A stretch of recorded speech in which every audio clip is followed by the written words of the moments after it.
So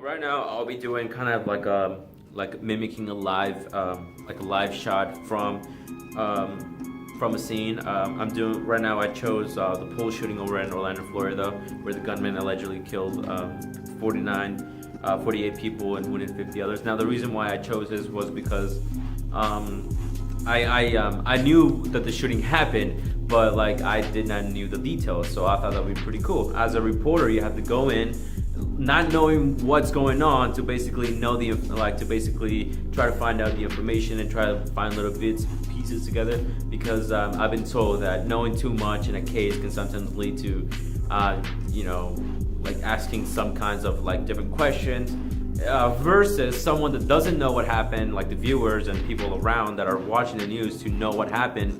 The reporter has to be like curious, and has to be like, yo, what happened here, or who died, or who got shot, or who's the suspect. So in this case, I am doing this. But yeah.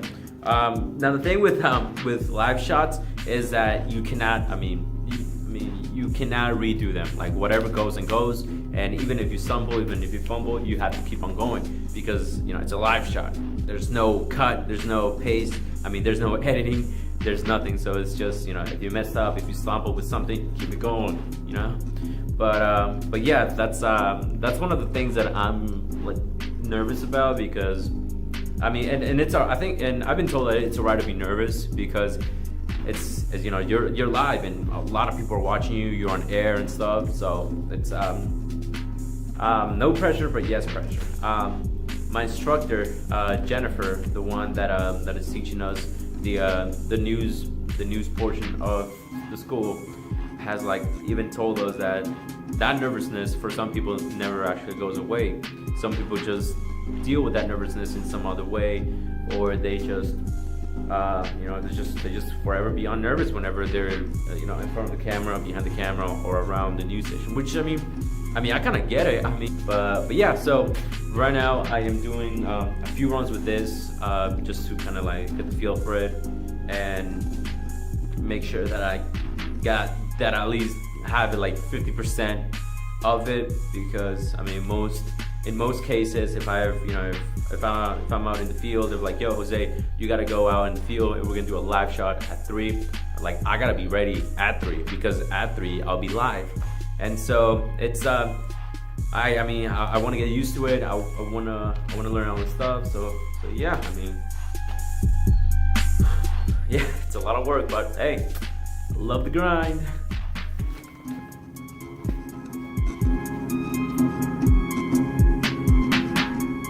Thank you, Jennifer. Yeah, moments ago, the senator of Florida, along with the FBI, just held up a press conference in regarding to the Pulse shooting here in Orlando, and they have given us the suspect's name along with some other information. The suspect has been identified as Omar Mateen, 29 years old, a resident from Port St. Lucie here in Florida. Mateen was also killed in a shooting with the police moments after he went inside the club and shot 48 people dead, along with winning other 50 more club ongoers. The FBI has declared this as a terrorist attack, since Mateen did have some contact with the Islamic State's moments before going inside the club. The FBI has said that that Omar Mateen dialed 911 and pledged allegiance to the leader of the Islamic State before going inside the club. Like I've said, Mateen was also another thing that we've learned here, it was that Mateen was also contacted by the FBI a couple years ago when Mateen had some kind of communication with a suicide bomber. And even though the FBI did contact him, and the FBI did know that he was talking to someone in the Islamic State, he was able to purchase 2 firearms legally. Those firearms we don't know yet if they were used here at the shooting, but we do know that that's what they've been saying, and that's what we've been reporting. Another thing that we've been told is that the deceased people inside the club, as soon as they're being identified, they will be notifying their family members along as their as long as with their relatives. Like I've said before, this has been declared as a terrorist attack.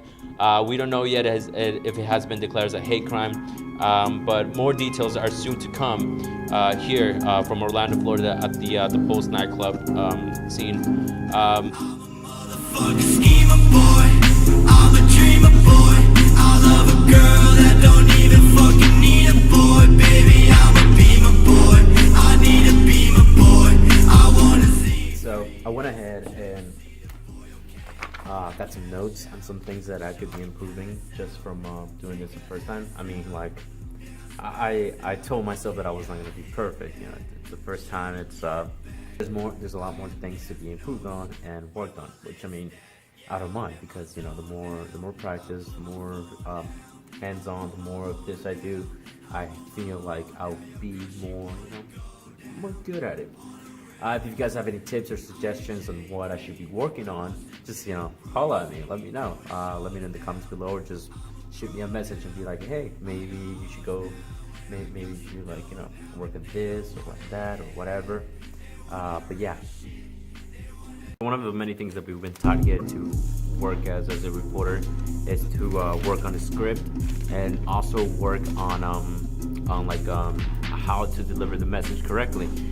Because in many cases, some people, what they do is that they don't write a script, or they simply just go off their heads or from a recording and stuff. And I mean, like, many, I guess, some reporters do that, but they're encouraging us to, you know, step away from that habit and, you know, do this, start writing a script. Here's my script that I wrote with those points, but what I did is that I made another point right here.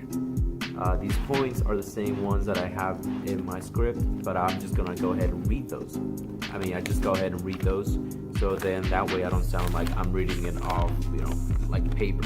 So I guess it's just like stepping away from, I guess, somewhat of being like formal delivering, and just, you know, saying more in like in a conversational way, if that even makes sense. I don't know if that's right. Another thing that I've learned about writing a script is that in case a reporter says misleading information or says something, you know, dumb or out of context with what happened in that situation, like, they can get sued. And when you have a script, you can basically get, you know, you can basically, you know, be relieved from that suit, because you know, because like I've mentioned it earlier, like, we're doing, you know, reporters doing something live, and they're nervous, and just because of you know, being nervous, they can say some misleading information, or they might say something that was not correctly, you know, that was not correctly, you know, to be said, or should I say something that should not be said there.